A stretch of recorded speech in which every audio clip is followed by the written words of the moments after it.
Assalamualaikum warahmatullahi wabarakatuh.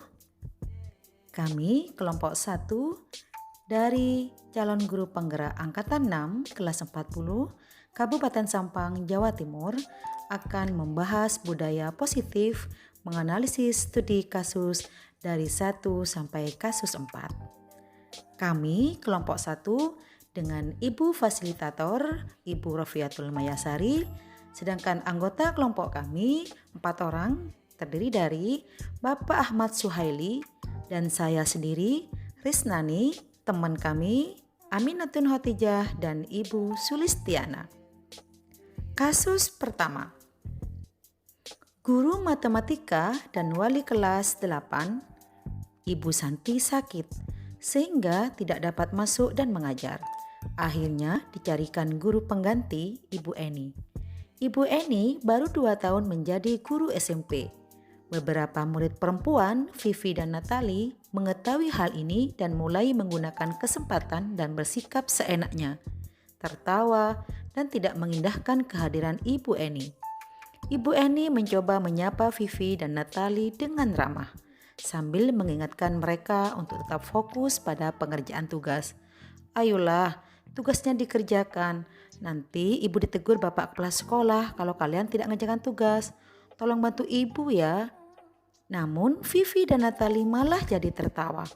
Ah ibu, santai saja bu. Mereka tetap tidak mengerjakan tugas dan malah mengobrol. Keesokan harinya, Ibu Santi memanggil Vivi dan Natali serta menanyakan tentang laporan Ibu Eni.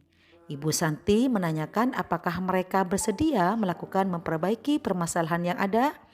Vivi dan Natali sempat ragu-ragu dan membela diri, namun pada akhirnya mengatakan akan meminta maaf. Ibu Santi menanggapi bahwa tindakan itu boleh saja dilakukan bila mereka sungguh-sungguh ingin meminta maaf. Namun Ibu Santi menanyakan kembali apa yang mereka bisa lakukan untuk menggantikan rasa tidak dihormati Ibu Santi. Baik Vivi maupun Natali mengakui bahwa perilaku mereka tidak sesuai dengan keyakinan kelas. Ibu Santi melanjutkan kembali apa yang akan mereka lakukan untuk memperbaiki masalah. Apakah ada gagasan? Setelah berpikir sejenak, Natali dan Vivi mengusulkan bagaimana kalau mereka mengadakan sebuah diskusi kelompok dengan teman-teman sekelasnya. Tema yang mereka pilih adalah penerapan keyakinan kelas, terutama tentang sikap saling menghormati dan bagaimana penerapannya di kehidupan sehari-hari di sekolah. Usulan kedua adalah mengirimkan email kepada Ibu Eni tentang gagasan mereka tersebut. Mereka pun memberitahu Ibu Eni bahwa mereka telah memberitahu kepala sekolah, Pak Hasan, bila lain waktu ada ketiadaan guru, maka mereka akan mengusulkan Ibu Eni sebagai guru pengganti. Dari kasus tersebut, pertanyaannya adalah, langkah-langkah restitusi yang dilakukan oleh Ibu Santi ada 3 cara, yaitu menstabilkan identitas, validasi tindakan yang salah, dan menanyakan keyakinan. Dalam menstabilkan identitas, Ibu Santi menanyakan laporan Ibu Eni kepada Natali dan Vivi. Yang kedua, Ibu Santi menanyakan apakah mereka bersedia melakukan memperbaiki permasalahan yang ada. Untuk validasi tindakan yang salah, Ibu Santi menanggapi bahwa tindakan itu boleh saja dilakukan bila mereka sungguh-sungguh ingin meminta maaf. Untuk menanyakan keyakinan, Ibu Santi menanyakan apa yang mereka bisa lakukan untuk menggantikan rasa tidak dihormati Ibu Santi. Restitusi yang diusulkan Vivi dan Natali sebenarnya sudah sesuai dengan pelanggaran yang telah diperbuat. Langkah-langkah restitusi mereka yaitu pembentukan keyakinan kelas. Selanjutnya mereka mengambil langkah untuk penyelesaian masalahnya, yaitu mengusulkan untuk mengadakan sebuah diskusi kelompok dengan teman-teman sekelasnya. Tema yang mereka pilih adalah penerapan keyakinan kelas, terutama tentang sikap saling menghormati dan bagaimana penerapannya di kehidupan sehari-hari di sekolah. Yang kedua, mengirimkan email kepada Ibu Eni tentang gagasan mereka. Dan yang ketiga, beritahukan kepada kepala sekolah Pak Hasan bila lain waktu ada ketiadaan guru, maka mereka akan mengusulkan Ibu Eni sebagai guru pengganti.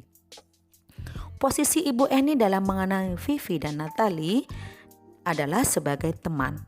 Terlihat dari pertanyaan-pertanyaan Bu Eni. Ayolah, tugasnya dikerjakan. Nanti ibu ditegur bapak kepala sekolah kalau kalian tidak kerjakan tugas.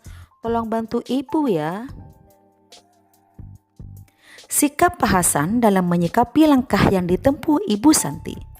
Jika saya sebagai Pak Hasan, saya mengapresiasi tindakan atau langkah Bu Santi dalam menanggapi kasus ini. Karena sudah sesuai dengan restitusi dan melibatkan siswa dalam mencari solusi permasalahan yang dihadapi siswanya. Pak Hasan di sini sebagai manajer. Kasus 2. Sabrina hari itu bangun terlambat dan terburu-buru sampai di sekolah. Dia pun akhirnya sampai di gerbang sekolah, tapi baru menyadari kalau tidak menggunakan sepatu hitam seperti tertera di peraturan sekolah. Di depan pintu kelas, Bapak Lukman memperhatikan sepatu Sabrina yang berwarna coklat. Sabrina berusaha menjelaskan bahwa dia terburu-buru dan salah mengenakan sepatu. Pak Lukman menanyakan Sabrina, apa peraturan sekolah tentang seragam warna sepatu? Sabrina menjawab, sudah mengetahui sepatu harus berwarna hitam, namun terburu-buru dan salah mengenakan sepatu. Selain tidak mungkin kembali pulang karena rumah jauh sekali. Pak Lukman tetap bersikeras pada peraturan yang berlaku dan mengatakan, ya sudah, kamu sudah melanggar peraturan sekolah. Kamu salah, sudah terlambat, salah pula warna sepatunya. Segera buka sepatumu kalau tidak bisa mengenakan warna sepatu sesuai peraturan. Sabrina meminta maaf dan memohon kembali kepada Pak Lukman agar tetap dapat mengenakan sepatunya dan berjanji tidak akan mengulang kesalahannya. Namun Pak Lukman tidak mau tahu. Tidak, kamu telah melanggar peraturan sekolah. Kalau tidak sanggup ambil sepatu di rumah atau diantarkan sepatu ke sekolah, ya sudah, kamu tidak bersepatu saja seharian di sekolah. Sekarang copot sepatumu dan silakan belajar tanpa sepatu seharian. Sabrina pun dengan berat hati mencopot sepatunya dan memberikannya kepada Pak Lukman.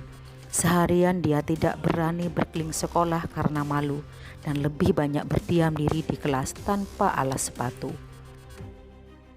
Posisi Pak Lukman sebagai penghukum, karena terlihat dari pernyataannya yaitu, ya sudah, kamu sudah melanggar peraturan sekolah. Kamu salah, sudah terlambat, salah pula warna sepatunya. Segera buka sepatumu kalau tidak bisa mengenakan warna sepatu sesuai peraturan. Yang kedua, walaupun Sabrina meminta maaf dan memohon kembali kepada Bapak Lukman agar dapat mengenakan sepatunya dan berjanji tidak akan mengulangi kesalahannya, namun Pak Lukman tidak mau tahu. Bahkan Pak Lukman menghukumnya dengan pernyataan, tidak, kamu telah melanggar peraturan sekolah. Kalau tidak sanggup ambil sepatu di rumah atau diantarkan sepatu ke sekolah, ya sudah, kamu tidak bersepatu saja seharian di sekolah. Sekarang copot sepatumu dan silahkan belajar tanpa sepatu seharian. Pertanyaan-pertanyaan yang akan diajukan ke Sabrina jika posisi Pak Lukman sebagai manajer. Antara lain, apa keyakinanmu tentang sekolah? Apakah kamu meyakini? Mengapa kamu terlambat datang ke sekolah dan memakai warna sepatu bukan hitam? Apakah kamu bersedia memperbaikinya? Bagaimana caranya agar kamu datang sekolah dan memakai sepatu yang tepat? Apakah perbaikan itu bisa dilakukan besok? Nilai-nilai kebajikan yang ingin dituju oleh peraturan sepatu harus berwarna hitam. Jika saya adalah kepala sekolah, di sekolah tersebut adalah nilai kebajikan, disiplin, tanggung jawab, komitmen, peduli, dan saling menghargai. Menyikapi langkah yang diambil Pak Lukman mengenai kasus tersebut, posisi Pak Lukman sebagai penghukum dalam menangani kasus Sabrina kurang efektif karena hanya bersifat sesaat dalam menyelesaikan masalah. Justru siswa menjadi pendendam, minder atau tidak percaya diri.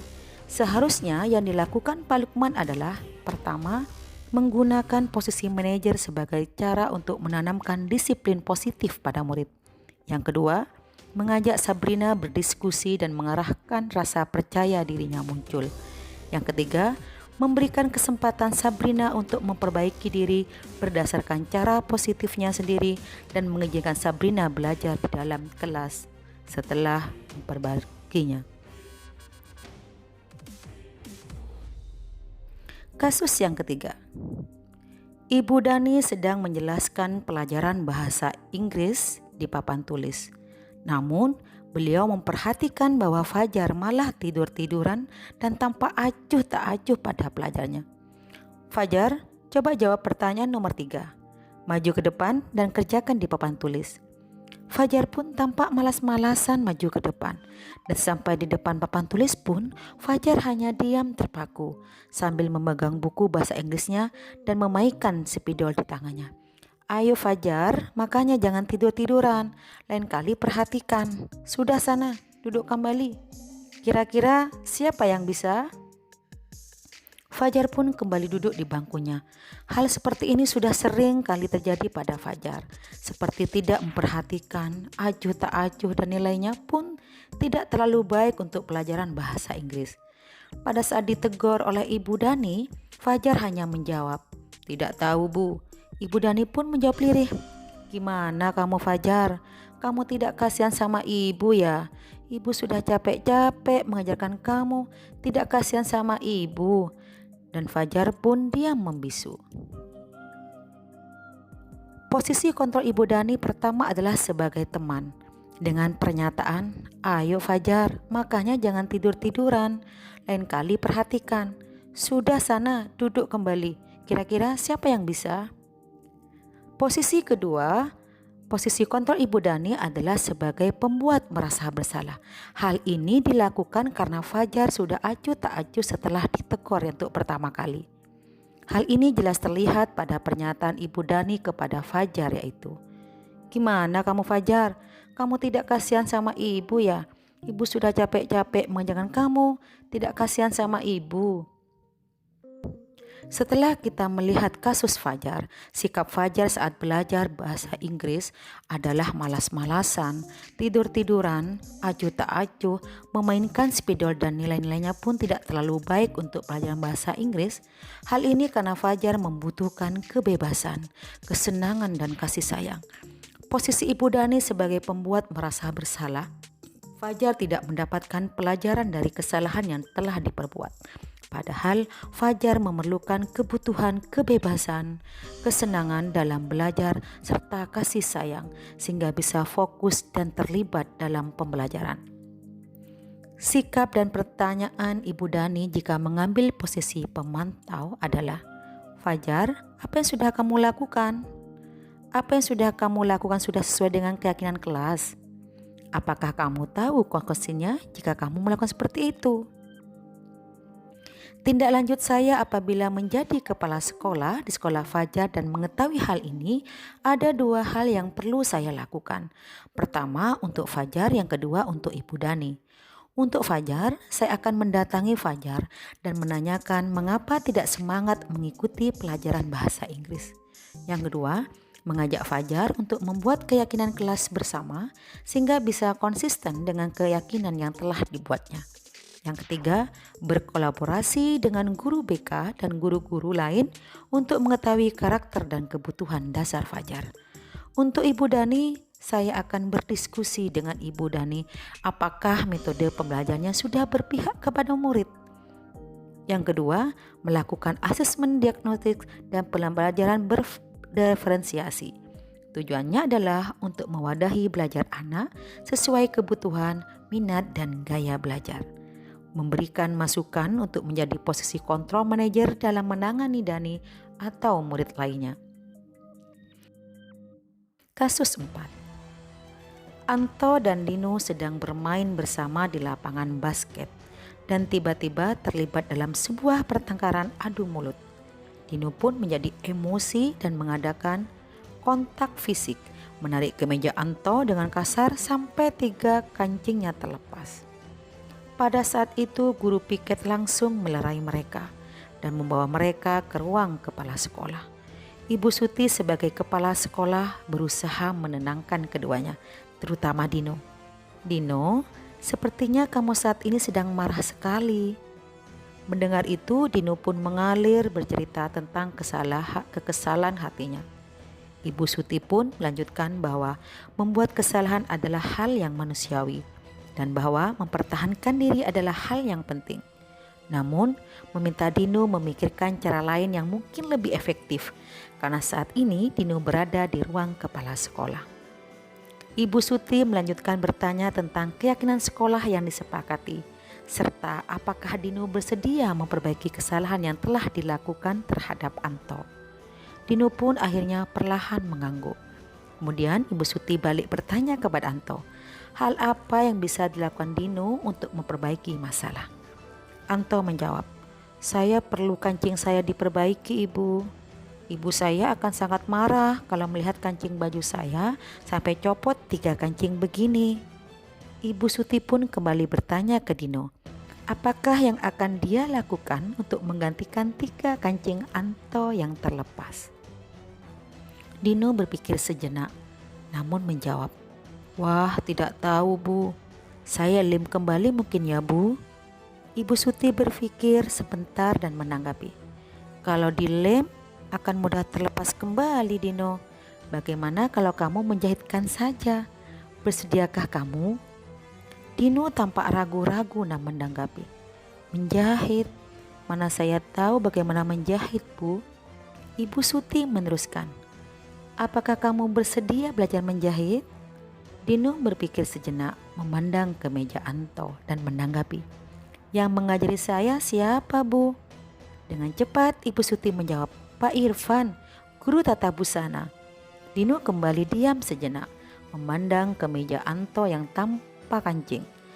Akhirnya Dino mengangguk tanda menyetujui dan sepanjang siang itu Dino belajar menjahit dan memperbaiki kemeja Anto. Terakhir kali terlihat kedua anak laki-laki tersebut, Dino dan Anto, pada jam pulang sekolah. Mereka sudah bercengkrama dan bersenda gurau kembali. Posisi kontrol yang dipraktekkan Ibu Santi adalah sebagai manajer. Ibu Suti melakukan langkah-langkah restitusi. Pertama, menstabilkan identitas dengan pernyataan, Dino, sepertinya kamu saat ini sedang marah sekali. Yang kedua, validasi tindakan yang salah. Ibu Suti pun melanjutkan bahwa membuat kesalahan adalah hal yang manusiawi dan bahwa mempertahankan diri adalah hal yang penting. Yang ketiga, menanyakan keyakinan. Ibu Suti melanjutkan bertanya tentang keyakinan sekolah yang disepakati, serta apakah Dino bersedia memperbaiki kesalahan yang telah dilakukan terhadap Anto. Dalam kasus ini, Ibu Suti melibatkan komunikasi semua pihak, menanyakan keyakinan sekolah kepada Dino, menanyakan kebutuhan Anto, memberikan kesempatan kepada Dino untuk menyelesaikan masalahnya bersama Anto, membimbing Dino bertanggung jawab dan mengembalikan murid kepada kelompoknya, yaitu Dino dan Anto. Dalam kasus tersebut, hal-hal yang dilakukan Ibu Suti dalam menguatkan Dino dan Anto. Dalam menguatkan Dino, yang telah dilakukan Ibu Suti adalah dengan pertanyaan, hal apa yang bisa dilakukan Dino untuk memperbaiki masalah? Hal ini akhirnya Dino bisa bertanggung jawab dan menyelesaikan masalahnya dengan menjahit kancing baju Anto. Dino juga berlatih menjadi manajer bagi dirinya sendiri dengan menyadari kesalahan yang telah diperbuat. Dan Dino menjadi pribadi yang percaya diri sehingga perubahan sikap menjadi lebih baik. Dalam menguatkan Anto, yang dilakukan Ibu Suti kepada Anto adalah menanyakan hal apa yang bisa dilakukan Dino untuk memperbaiki masalah. Anto menjawab, saya perlu kancing saya diperbaiki Bu. Ibu saya akan sangat marah kalau melihat kancing baju saya sampai copot 3. Dari ini Anto merasa puas dan tidak dimarahi oleh ibunya karena kancing bajunya sudah diperbaiki. Nilai-nilai kebajikan atau keyakinan sekolah yang dituju dalam kasus ini adalah kontrol diri, tanggung jawab, empati, peduli, mandiri, persahabatan, dan toleransi. Sekian hasil diskusi kelompok kami, kelompok 1, tergerak, bergerak, menggerakkan. Salam dan bahagia. Assalamualaikum warahmatullahi wabarakatuh.